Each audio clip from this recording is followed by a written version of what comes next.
Ang Lincoln Commemorative Girls School.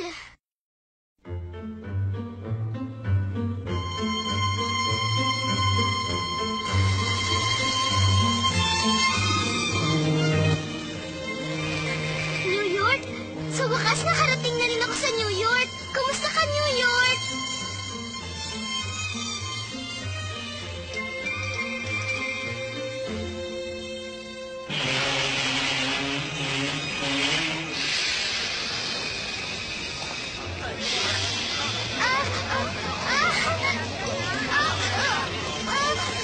Ano ba nangyayari dito? Huwag niyo akong itulak! Ano ba yan?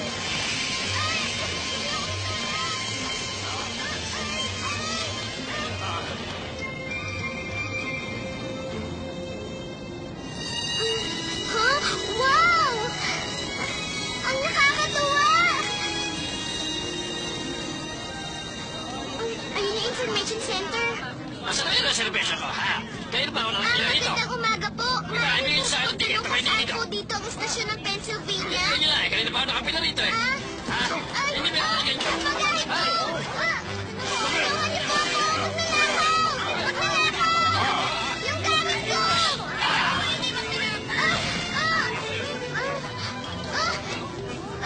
Gamit ko yan. Tulungan niyo ako. Uy! Magnanakaw! Ang gamit ko! Magnanakaw! Magnanakaw! Tulungan niyo po ako! Saklolo! Ay! Ay, ano ba? Mamamatay ka ba? Ha? Ano ba?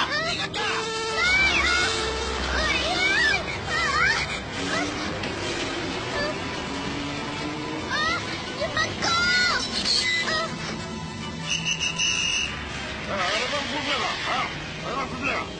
Ninakaw po kasi ng mama yung bag ko.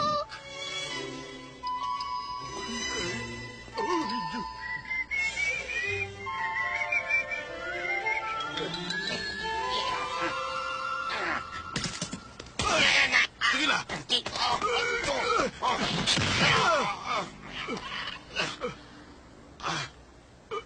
Tingnan mo nga naman, magsinuswerte ka talaga.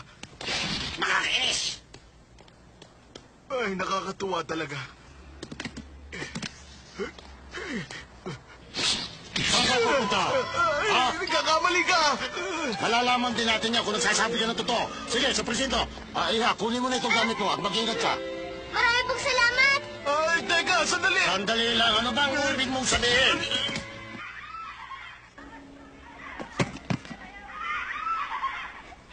Natutuwa ako at dinala ko itong sapatos na ito.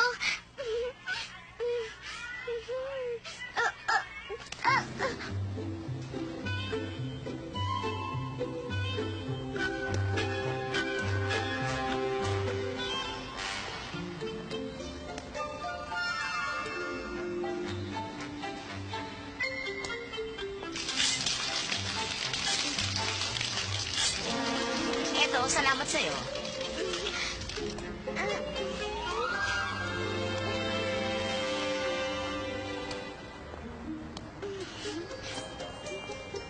Tama yun na nga.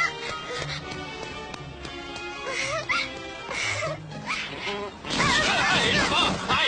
Ay, nako! Pasensya na po. Ay, Ang ganda ng sapatos. nasaktan ka ba? Iya, ha? Hindi, ayos lang po ako. Ako na po ang magbubuhat ng mga ito. Salamat. Maaari mo buksan yung pinto, ha? Opo, sige po. Yeah. Salamat. Sige, halika. Ipasok mo na yung mga gamit ko. Oo. Matatabing yung sombrero, kaya dapat dito yan. Oo. Salamat sa tulong mo. Pero bakit hindi ikaw ang tumutulong? Nandito ka lang naman pala. Ano? Tumulong? Teka, hindi mo naman dapat kausapin ng ganyan si Miss Julia. Pero sa'yo naman ang mga gamit niyan, di ba? Di bale, bigyan mo lang siya ng pera. Opo, Miss. Oh, malaki kasi tinulong mo sa akin eh. Para sa akin to? Oo, dahil tinulungan mo ako. Hindi ko po matatanggap ito. Hindi ko po kayo tinulungan para magkapera.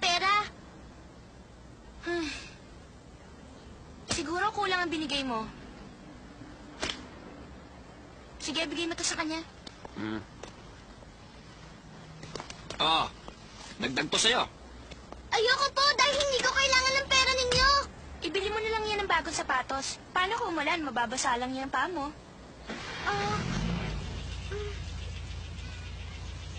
Sandali!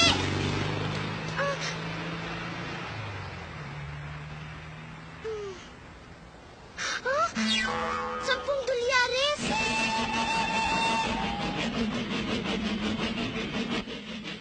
Kailangan mag-ingat ka na ngayon dahil meron kang dalang mahalagang baon at napakalaking halagang $10. Nakarating na rin ako sa wakas.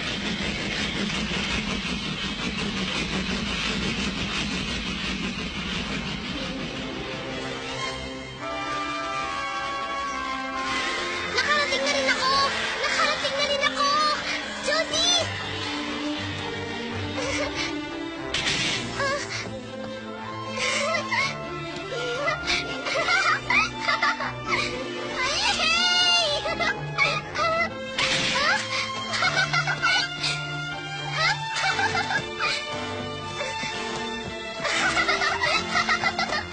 Ito ang papasukan ng eskwelahan! 301 ito! Ito na nga yun! Bukas yan. Kumusta?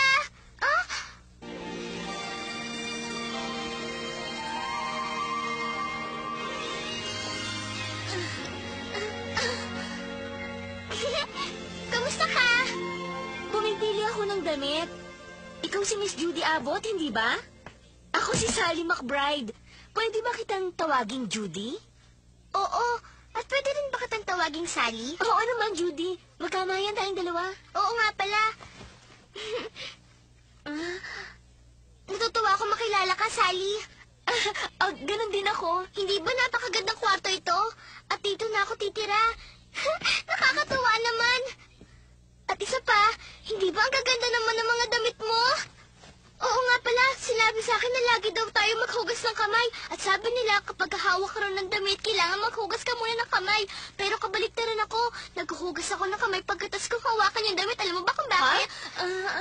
Dahil ang mga damit ko ay mas marumi pa kaysa sa mga kamay ko. Kung hinahanap mo yung banyo, nandun sa bandero. Salamat! Judy, bakit hindi mo muna iwan yung baul mo?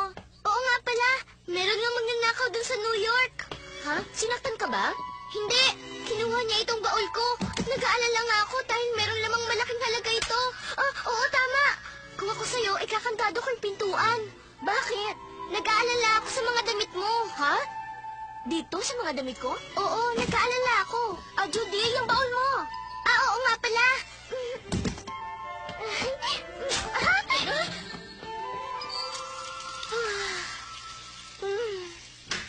Ha? Pakiayos mo nga yung kulay cream na wallpaper na yan para sa akin. Opo, miss. Alis na po ako ngayon. Sige po, alis na ako.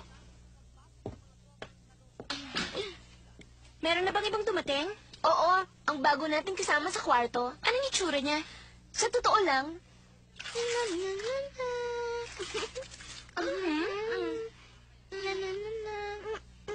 Hay, nakalimutan ko yung tuwalya. Sally, pahiram naman ng tuwalya. Oo, sige. Ito bang bagahe niya? Oo, at ang sabi niya marami daw pera nakalagay dyan. Judy, siya nga pala si... Ikaw yung babaeng nakita ko kanina. Pa? Ibili mo na lang yan ng bago mong sapatos. Paano kung umulan, mababasa lang yung paa mo? Saan kayo nakita? Sa New York, tinulungan niya kaming dalhin yung mga gamit na pinamili ko. Kaya kami nagkakilala. Ako nga pala si Julia. Ikaw, anong pangalan mo? Ay,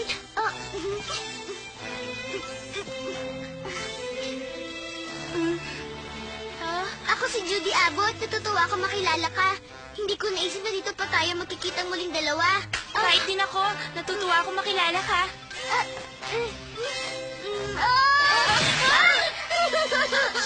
Ayos lang naman ako.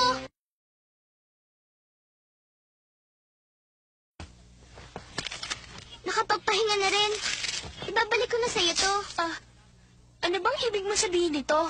Nag-aalala kasi ako dahil nasa akin yung perang yan. Yan ba yung pera na sinasabi mo kanina? Oo. Ha? Hindi ka bumili ng bago mong sapatos? Hindi. Hindi ko nga dapat tinanggap yung pera mula sa'yo.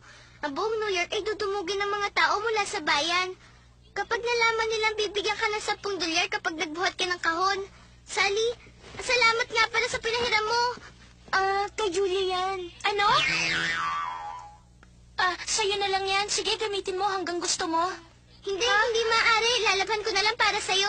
Wag na, ayos lang. Marami naman akong tuwalya eh. Pasasalamat ko na yan sa ginawa mong tulong. Kapalit ng $10, ganun ba? O sige, tatanggapin ko na ito. Hindi mo naman kailangan magpasalamat. Judy, tungkol naman sa kwarto. Sa ating lahat itong sala. Pero medyo maliit nga lang. Maliit ba to para sa'yo? Hindi nga maaari paglaruan ng baseball, pero pwede naman paglaro ng basketball. Ay, pasok! Yan na! Pasok! Talaga siya? Meron 3 kwarto at isang senior na estudyante ang gumagamit noon. Pero wala siya dahil nagbakasyon sandali. Wow! Ang ganda ng kwarto! Parang kwarto na isang prinsesa. Ang ganda na ng wallpaper! Papalitan ko nga yan eh. Bakit? Maganda pa naman. At isa pa, sayang naman kung basta mo na lang pupunitin, hindi ba? Hindi kasi ako makatulog kapag hindi ko gusto ang wallpaper ng kwarto ko. Talaga? Hindi kaya ninenervous ka kaya ganon? Si Emily rin hindi ka agad makatulog. Pero hindi naman yun dahil sa wallpaper. Sino si Emily? Kaibigan ko. Tingnan mo! Kakaiba talaga! Ito ba yung mga damit na binili mo sa New York? Hindi, binili ko yan sa ibang tindahan. Pero ayoko ng mga yan. Ayaw mo ng mga ito? Julia, hindi kaya meron ka na talagang sakit o kung ano man. Sa palagay ko, meron ka nga. Kasi ang gaganda pa naman ng mga damit na ito. Judy, nandito yung isang kwarto. Yung kwarto ko? Kwarto ako lang mag-isa. Kami ni Sally magkasama sa isang kwarto. Hindi ka kaya malulungkot dyan? O hindi. Ayos lang ako. Wala namang problema kung ako lang mag-isa sa kwarto. Tingnan mo ang bitanang ito. Ang ganda!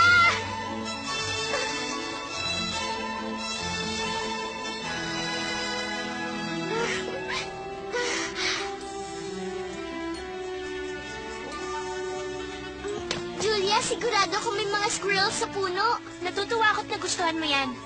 Wala na bang iba bang mas malaking kwarto dito? Bakit naman, Julia? Malaki na nga kwartong ito para sa akin, di ba?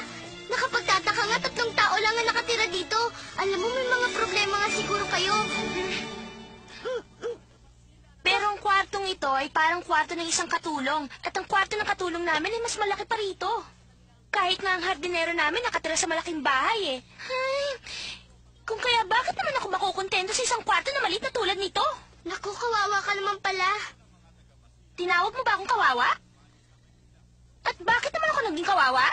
Alam mo kasi, maganda naman lahat na nasa paligid mo at hindi ka pa rin masaya. Sa palagay ko, marami kang karamdaman. Hindi mo kailangan na maawa ka sa akin. Ano ba ang gagawin ko? Wala. Saan ka ba nanggaling, ha, Judy? Pinanganak ako sa New York. Pero hindi ka taga Manhattan. Tama. Pero lumaki ako sa isang bayan sa probinsya. Mayroon daw mga bundok at maliit na simbahan na puro bukid kahit saan ka tumingin doon. Eh, ano naman trabaho ng tatay mo, ha? Ano? Alam mo kasi, noong maliit pa ako siya Wala na ba siya ngayon? Oo. Pati na rin ang nanay ko. Ay, pasensya ka na. Siguro nalulungkot ka ngayon. Hindi naman. Dahil madalas kami naglalaro ng mga kaibigan ko. Ang saya-saya nilang kalaro.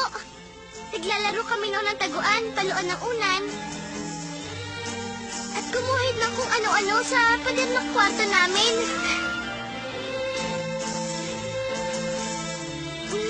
Ang saya-saya talaga namin. Siguro malaking mansyon ang bahay nyo, no? Kung kaya nasisira ang sapatos mo sa kakalakad doon sa bahay?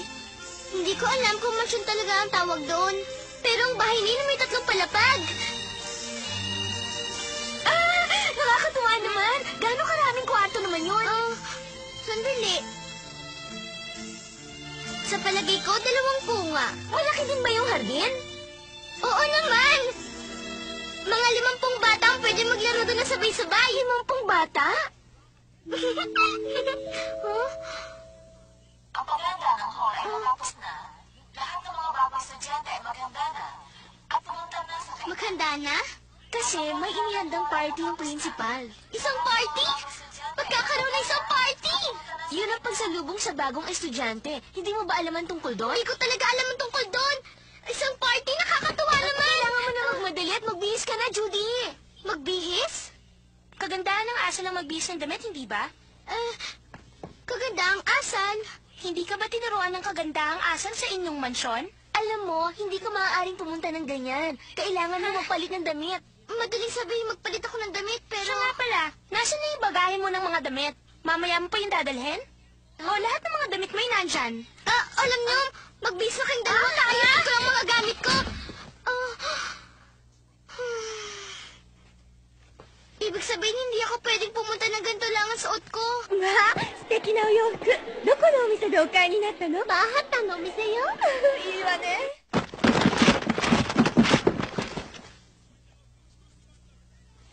Ito lang talaga ang damit ko. Naku, nasisimula ng kasiyahan. Julia, bilisan mo na. Mahuhuli na tayo. Sally, mas maganda na ba tong damit ko? Oo, mas maganda niyan. Judy, mauna na kami sa'yo, ha? Hindi ko na may nakita kaya sa ko.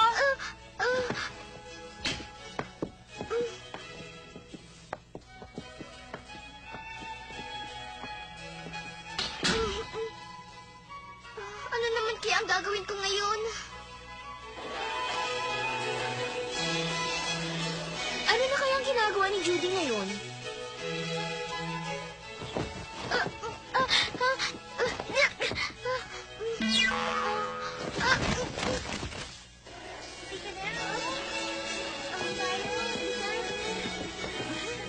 Naku, nag-uumpisa na! Anong gagawin ko ngayon? Bakit pa kasi ako kailangan magpalit ng damit? Binabati ko kayo mga bata sa inyong pagpasok dito sa Lincoln Commemorative Girls School.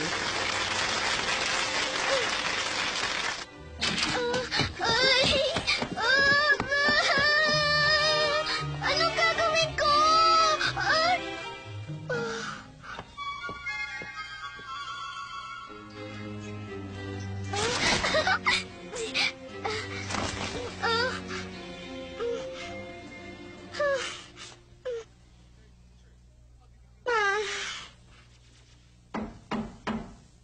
Sino yan? Ikaw si Miss Judy Abbott, hindi ba? Oo, pero bakit ka nandito? Hindi! Nagkakamali ka! Malalaman din natin kung nagsasabi ka ng totoo. Ikaw yung magnanakaw! Ay, hindi! Napagkamalan lang ako. Pasensya ka na.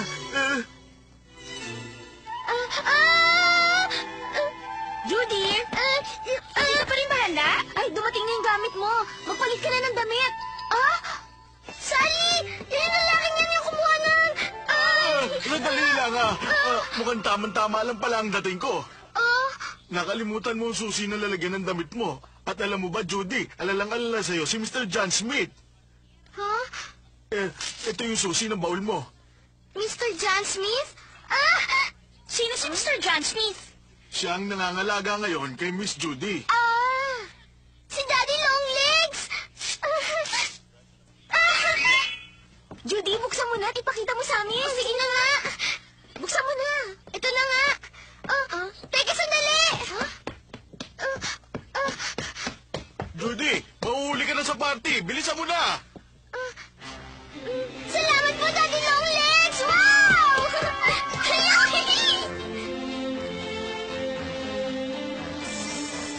Dear Mr. John Smith, marami pong salamat sa pagbati ninyo sa akin sa kasayahan. Noong unang araw ko sa eskwelahan, para po itong isang pangarap. Napag-aralin ng isang ulilang batang tulad ko dito sa magandang eskwelahan na ito.